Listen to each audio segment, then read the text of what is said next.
আমি আজকে আপনাকে ৫ টা কথা বলব। এই ৫ টা নিয়ম মানলেই দেখবেন আপনার হজম নিয়ে কোনো সমস্যা আর থাকবে না। আপনারা এই ৫ টা জিনিস সবসময় মাথায় রাখবেন, ইনস্টল করে রাখবেন ইনশাআল্লাহ, হ্যাঁ? বেশিরভাগ মানুষই আমরা ডাইজেশন এর সমস্যায় ভুগছি এবং এই ডাইজেশন এর সমস্যাটা হয়তো খুব স্বাভাবিক মনে হয়। একটা সময় গিয়ে দেখা যায় কি প্রত্যেকটা রোগের মূল কারণ হচ্ছে আপনার হজম সমস্যা দিয়ে শুরু হয়েছিল। অ্যাসিড লেভেলটাকে আপনার pH টা 2.5 এর মধ্যে রাখতে ভালো। সেজন্য আমরা খাবারের সাথে অল্প একটু পানি নিবো। পানির মধ্যে অ্যাপল সাইডার ভিনেগার এড করব। একটু পিঙ্ক সোডা এড করব, একটু লেবু এড করব, একটু আদা এড করব। এই যে অ্যাসিডিক এনভায়রনমেন্ট টা করার মাধ্যমে খাবারের আগ মুহূর্তে আপনার প্রোটিন এবং ফ্যাট হজমের জন্য তৈরি হবে। আপনি এক্সট্রা প্রোবায়োটিকও খাবেন, এক্সট্রা ব্যাকটেরিয়াও খাবেন। ব্যাকটেরিয়া খাওয়া জিনিসটা কিন্তু আমরা আগে জানতাম না, তাই না? এখন আপনারা জানিয়ে যাচ্ছেন আমাদের ভিডিওর মাধ্যমে।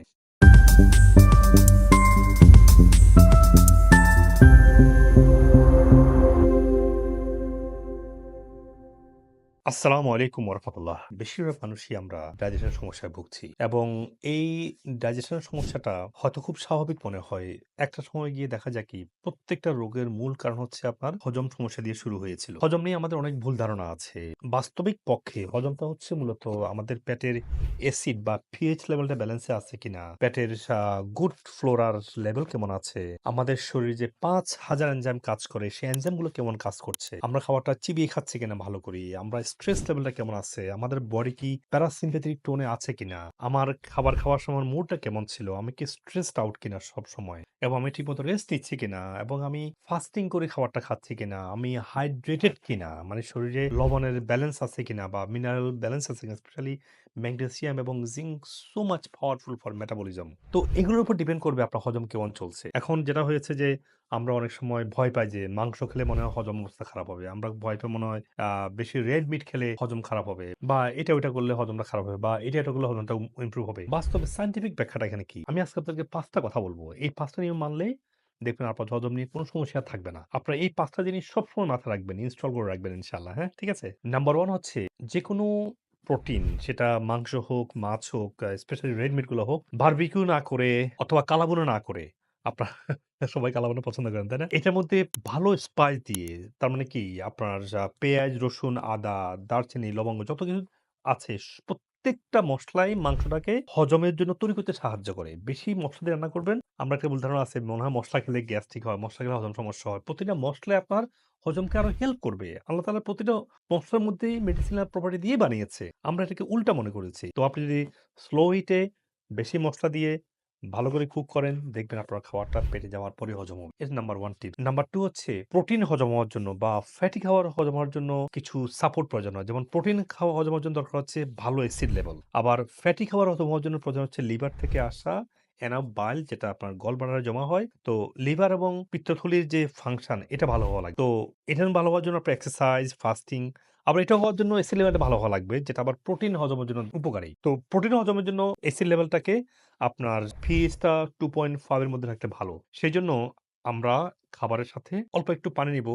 পানির মধ্যে অ্যাপল সাইডার ভিনেগার এড করব, একটু পিঙ্ক সোডা এড করব, একটু লেবু এড করব, একটু আদা এড করব। এই যে অ্যাসিডিক এনভায়রনমেন্ট টা করার মাধ্যমে খাবারের আগ মুহূর্তে আপনার প্রোটিন এবং ফ্যাট হজমের জন্য তৈরি হবে। এতে করে আপনি একটু বেশি মাংস খেলেও, একটু বেশি ফ্যাটি খাবার খেলেও, একটু বেশি মাছ, একটু বেশি ডিম খেলেও আপনার হজম সমস্যাটা হবে না ইনশাআল্লাহ। কিন্তু মনে রাখবেন যে ভালো রান্না করলেও, ভালো অ্যাসিডেন্ট থাকলেও আপনি ভালো করে চিবিয়ে খাবেন।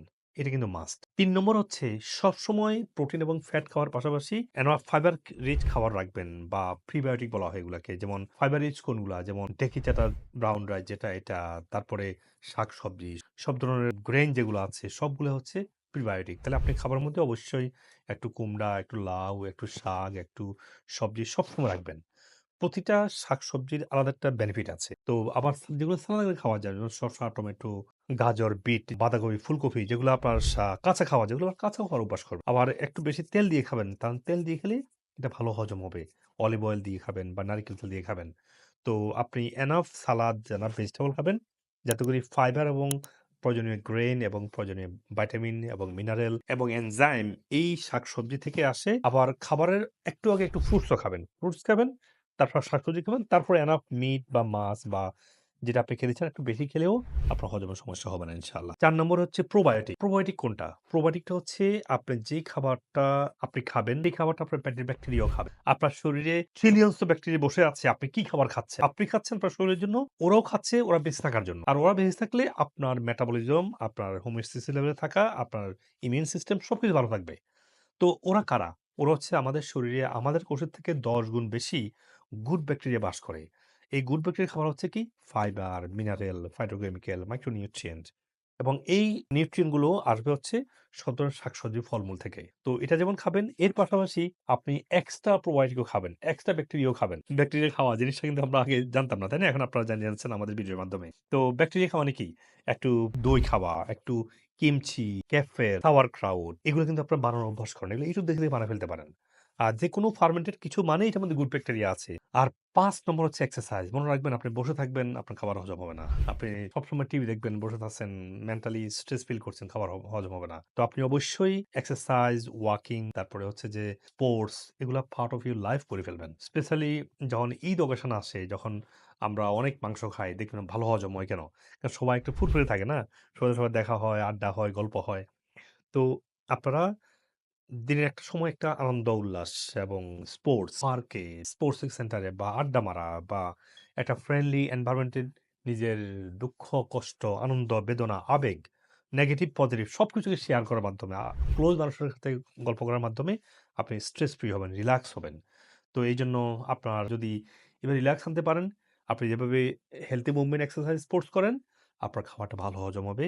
আর স্পেশালি ঈদ উপলক্ষের সময় আপনার দরকার হচ্ছে এই বেশি খাওয়ার পাশাপাশি রিল্যাক্সে থাকা, হাঁটাহাঁটি করা, এক্সারসাইজ করা, তারপরে ভালো সময় কাটানো, দেখবেন আপনার খাবারটা ভালো হজম হবে। এবং পেটের অ্যাসিড লেভেলটাকে ভালো রাখতে পারেন, পেটের এনজাইমগুলো ভালো কাজ করাতে পারেন। সেজন্য আপনি ৫ টা কাজ করবেন। একটা হচ্ছে খাবারগুলোকে ভালো করে মসলা দিয়ে রান্না করবেন। মসলাকে কখনো খারাপ মনে করবেন না। তখন খাবারটা ভালো হজম হবে। স্পেশালি রেড মিট গুলো, মাছ, মাংস, ডিম, দুধ এগুলো। তারপরে খাবারের সাথে একটু অ্যাসিড এড করবেন। অ্যাসিডটা খাবারে হেল্প করে। অ্যাসিড কোনটা কি? অ্যাপল সাইডার ভিনেগার, লেবু, আদা এগুলো। এগুলো খাবারের হজমে সাহায্য করে। ৩ নম্বর হচ্ছে যে আপনার ফাইবার রিচ খাবার। খাবারের মধ্যে সবসময় শাক-সবজি, ফলমূল রাখবেন। ফল দিয়ে খাওয়া শুরু করবেন। তারপর শাকসবজি খাবেন। তারপরে মাছ, মাংস, ডিম, দুধ খাবেন। খাবারটা ভালো হজম হবে। তারপর ৪ নম্বর হচ্ছে প্রোবায়োটিক। আপনি খাবারের মধ্যে একটু প্রোবায়োটিক খাবেন। খাবার আগে দিয়ে একটু দই বা ঘুমানোর সময়ও একটু কিমচি, কিম্বুচা, sauerkraut, দই এগুলা খেয়ে আপনার ব্যাকটেরিয়া প্রোফাইলটাকে বাড়াবেন, খাওয়াটা ভালো হজম হবে। ৫ নম্বর হচ্ছে exercise. That should be part of your life for relaxation, for stress free হওয়া আর বডির সার্কুলেশনটাকে ভালো রাখা। এই সবগুলোর জন্য আপনার ব্যায়াম করা প্রয়োজন। এতে করে আপনার খাওয়া ভালো মেটাবলাইজ হবে। আপনার ওভারঅল বডি ফাংশনও ভালো থাকবে ইনশাআল্লাহ। আপনি দীর্ঘদিন থেকে গড়ে ওঠা যেকোনো কঠিন রোগ থেকে আপনি বেরোতে পারবেন এবং ভবিষ্যতে অনাগত রোগ থেকে আপনাকে নিজেকে ডিফেন্স করতে পারবেন ইনশাআল্লাহ। আপনি যদি আমার ভিডিও থেকে উপকৃত হন, তাহলে আমাদের চ্যানেলের অন্যান্য ভিডিওগুলো দেখে নিন। অনুগ্রহ করে লাইক, কমেন্ট এবং শেয়ার করে দিন যাতে আপনার আত্মীয়স্বজন এবং পরিচিতজন উপকৃত হতে পারেন।